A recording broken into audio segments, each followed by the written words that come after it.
So we are finishing up Roman numeral 1 on the Protestant Reformation. As you can see here, we are on the last part of the overall introduction of the Protestant Reformation. We've been dealing with the causes, and so now we're going to take a look at the impact of the Renaissance humanism as an actual cause for the Protestant Reformation. So again, keep using the same typed outline that you started with. And then when we go to Roman numeral 2, we'll start on a new typed outline. So on your number 4, we see the impact of Renaissance humanism when it comes to the causes of the Protestant Reformation. We know Christian humanists of the Northern Renaissance criticized the church and questioned the Latin Vulgate. So if you remember, some early critics of the church was Erasmus. We've gone over him. And then the one that questioned the validity of the Latin Vulgate, if y'all remember, that was Lorenzo Valla. So again, these are people that we've gone over, and this is just reminding you that their criticism will have implications on the actual Reformation getting underway. We know that the textual criticism and new translations of the Bible undermine the Catholic authority. So that goes along with those humanists who were using textual criticism. Some of them were translating the Bible a little different. And so again, that shows you the impact of the Renaissance humanism. We've already mentioned Valla as a good example. Don't forget about his the false donation of Constantine. That got the church's attention. And then, of course, what Erasmus did with his In Praise of Folly bestseller. Another example of the impact of Renaissance humanism is the Italian Renaissance worldly influence on church leaders drew criticism.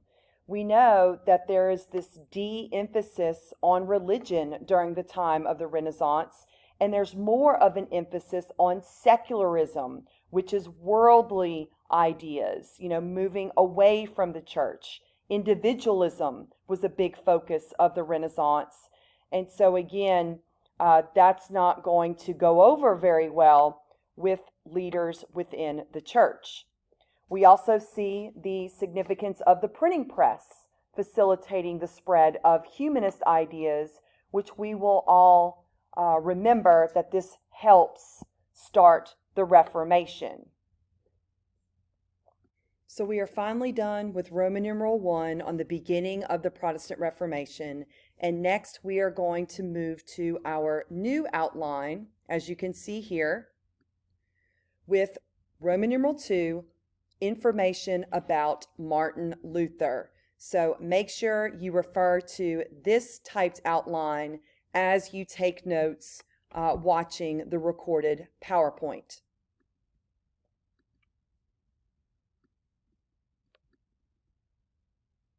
All right, let's start with a little bit of background on Martin Luther. He was part of the Augustinian monk order. Monks have different groups, and so we know that Martin Luther was a member of the Augustinian monk order. We know that he was actually on the path of becoming a lawyer, but there was a life-changing moment that occurred. One evening there was a storm and lightning struck, causing him to basically reevaluate his career and his direction.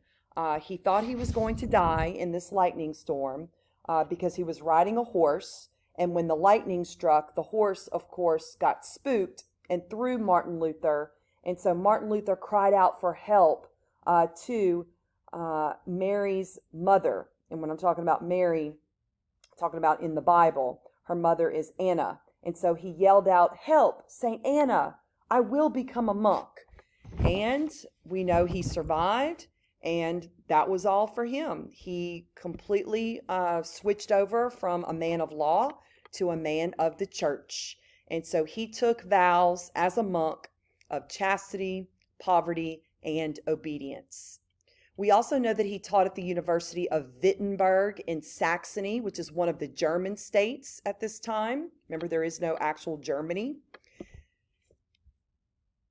We are going to see this major conflict between Martin Luther and a church leader by the name of Johann Tetzel.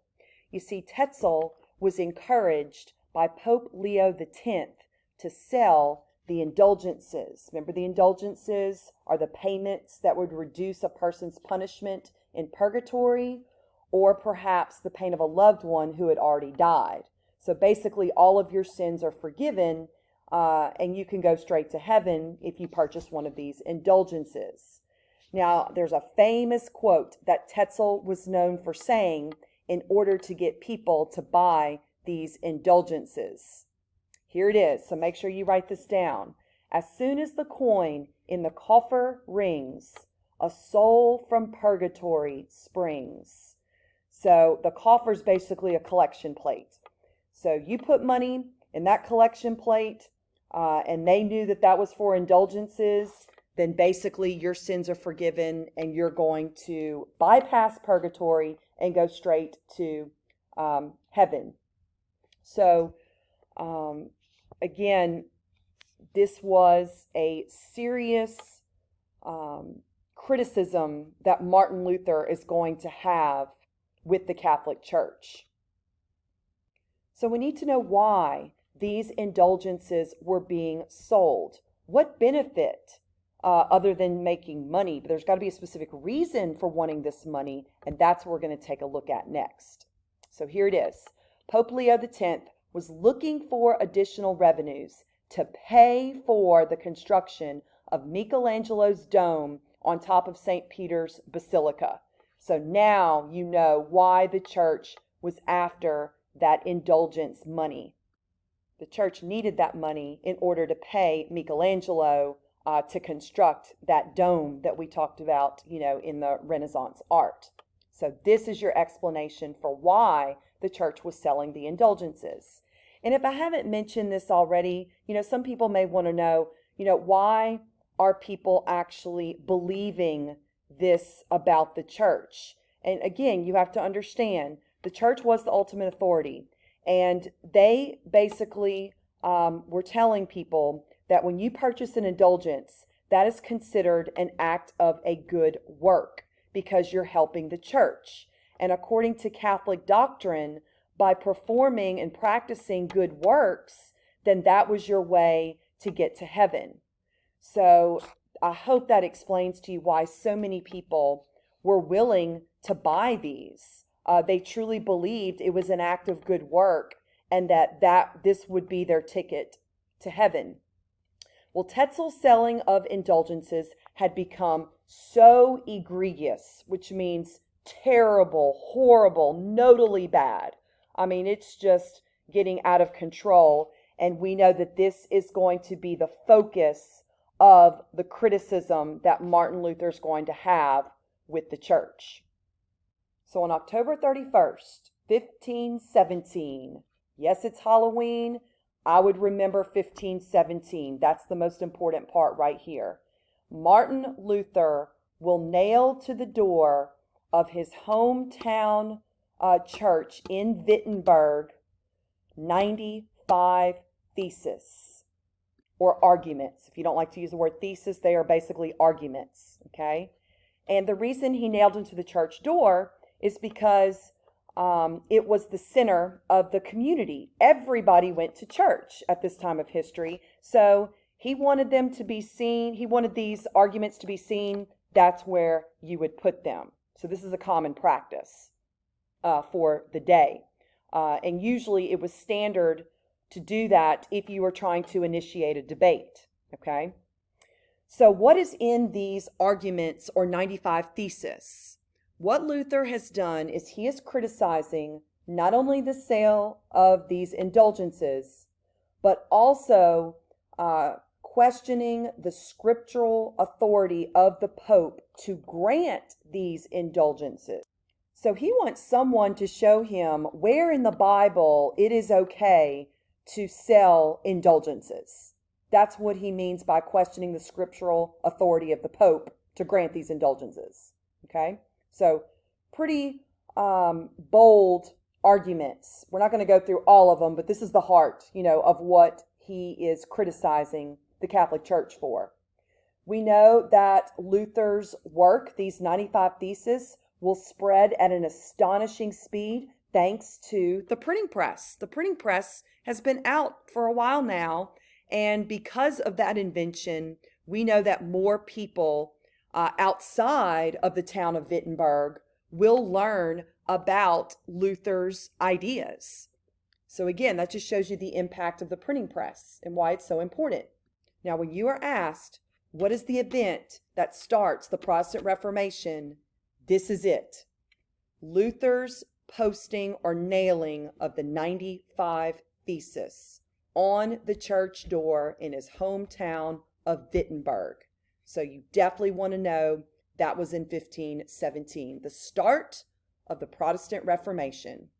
Moving on to your Part C of your typed outline, this is going to be with information on Luther challenging the church authority. So initially, the Pope was not worried about Luther. He ignored Luther and was not worried about this man one bit. But that is going to change very shortly because Luther's supporters grew so large that he could no longer be ignored by the Pope and the Catholic Church. So what we know is that Luther will defy the Pope by refusing to stop his crusade. They can try and put a stop to him and threaten him, but he is determined to get his message out there. And we know at this point, Luther is interested in reforming. He's not trying to create a whole new church. That is not what he's trying to do at this time. He just wants to simply point out some issues in hopes that the church will address those issues and make the necessary changes. He believes that will only strengthen the Catholic Church. So he's not trying to destroy the Catholic Church, and he's not trying to create his own church himself. At one point, we know Luther will participate in a debate with Johann Eck at Leipzig in the year 1519. Now, Johann Eck is basically one of the great Catholic theologians, which means he is an absolute master when it comes to the Catholic doctrine. He's basically saying, you go ahead and try and stump me because I know everything there is to know about the Catholic Church beliefs and the way that they operate. So Luther's taking him on in this debate. So we know Luther denied the infallibility of the Pope and the infallibility of a general council. What we mean by the word infallibility is that when it comes to religious matters, the Pope cannot make a mistake. That is what the church believes. So the Pope is incapable of being wrong when it comes to religious matters, as well as, a general council. We know that Luther also was claiming that the church erred when it executed Jan Hus for heresy. He completely disagreed with the church on doing that. So with this debate, this represents the point of no return for Luther, because at this point, he is convinced he is doing God's work and he has to proceed regardless of the consequences. Because y'all, he knows this debate is going to word's going to spread very quickly, and the Pope is definitely going to want some type of action taken against Martin Luther. Here is an image of that actual debate between Eck and Luther. Now I'm going to go ahead and end this video and continue going over Roman numeral 2 in the next video.